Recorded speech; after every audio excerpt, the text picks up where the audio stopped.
Hello and welcome back to our new video. In this video I'll show you how to recover your Free Fire account. For that you need to open your app and you'll see this account recovery button after you log out from your account. I'll show you how to log out too, and for that let me just log into my.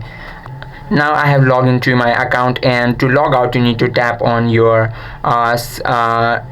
you need to tap on this setting, and to log out you need to tap on this gear button. That's our setting, and this is our logout button. Just tap on this button and it will show you two options: log out from the current account, log out from all device, and select the one you want to log out from, and you will see account recovery button right here after you log out, and tap on that and tap on go to section, and you have to enter your email ID and now you have to enter your recovery email. And after you enter your recovery email, you need to tap on this send button, and then it will send you an email on your email, and you need to find that email from your inbox, or it might also be in spam or junk folder. And after you find this, enter that verification code right here and tap on verify, and that is how you can recover your. I hope this video helped you out. If you have any questions or queries, just let us know in the comment section. Thank you for watching.